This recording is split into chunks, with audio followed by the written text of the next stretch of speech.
I've just done a wonderful, amazing meditation for about an hour.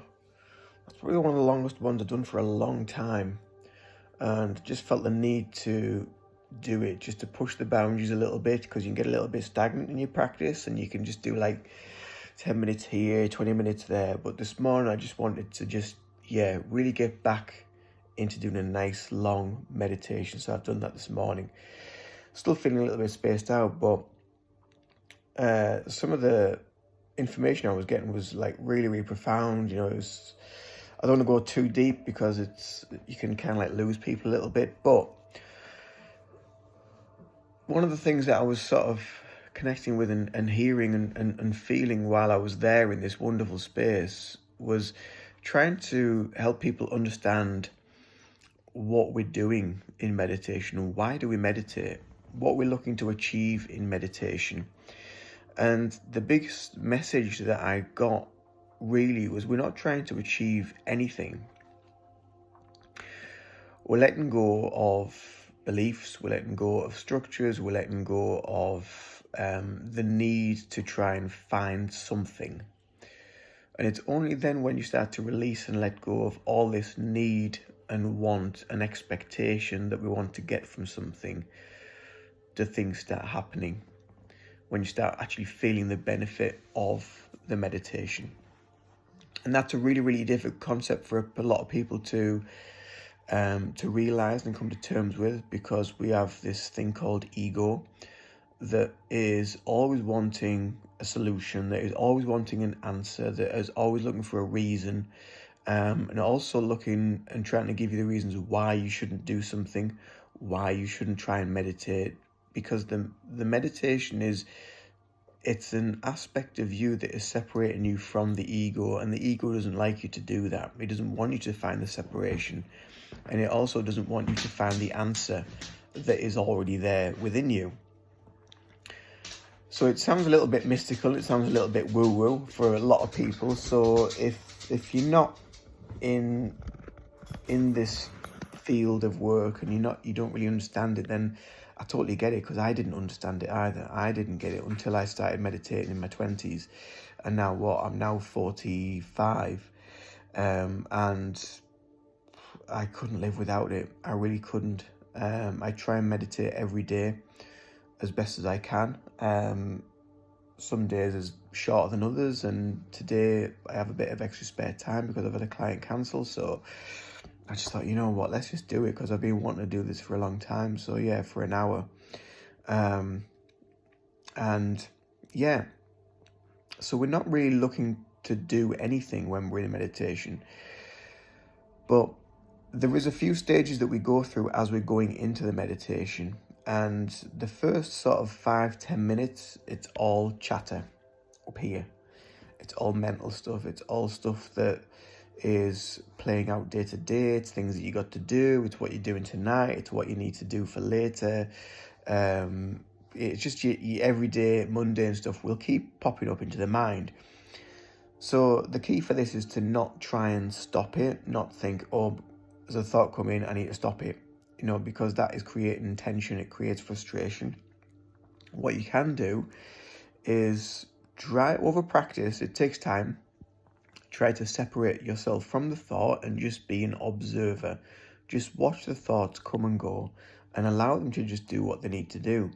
And then you realize that there's a lot of this stuff is just there. It's just happening in the background all the time.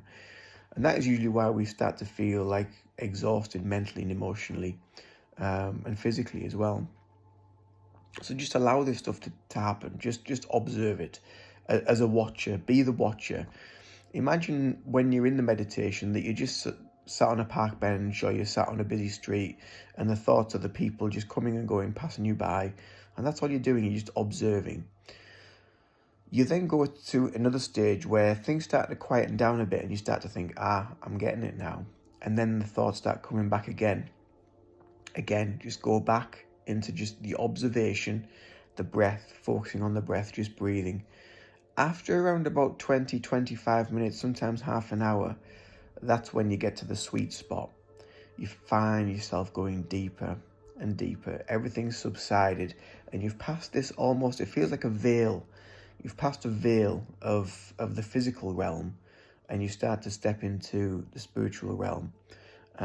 You've passed the point of the mental and emotional stuff, and a lot of healing starts to take place at this point as well. When you pass that veil, you feel a lightness in the physical body. You become more aware of the actual energy body, and you'll feel if you're quite sensitive, you'll feel a vibration. You'll be aware of your whole body just zinging, because your vibrational frequency is shifting from one of being quite dense and physical to one where you're moving more into energetic. And it's all from this. It's all from the mind. It's all from just calming everything down, calming the nervous system down, calming your body systems down. And then a lot of healing, a lot of energetic healing is taking place internally, and also externally as well, to the world and to those that are around you in your periphery or in your life. So there's a lot of healing that is taking place on the quantum level as well. So we're going beyond that. Again, some people get a little bit lost with that because it sounds a little bit woo-woo, so I'm not going to go there. I won't go that deep.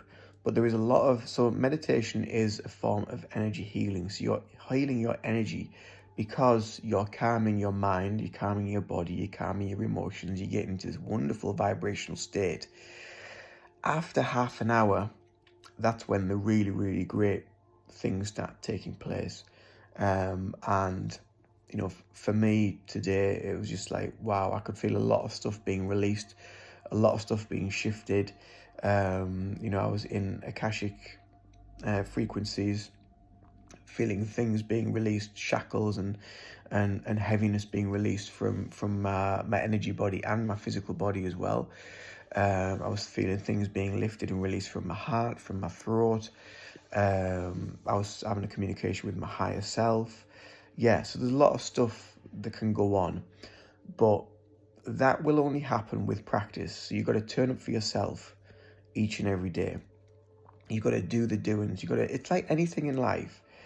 If you don't turn up and you don't practice, if you want to learn to play the piano or the guitar or ride a bike or learn how to play a video game or get better at whatever you want to get better at in life, you've got to turn up and you've got to keep doing it. The difference with meditation is the end goal, there isn't one. The end goal is to get deeper within you, but that is individual to you.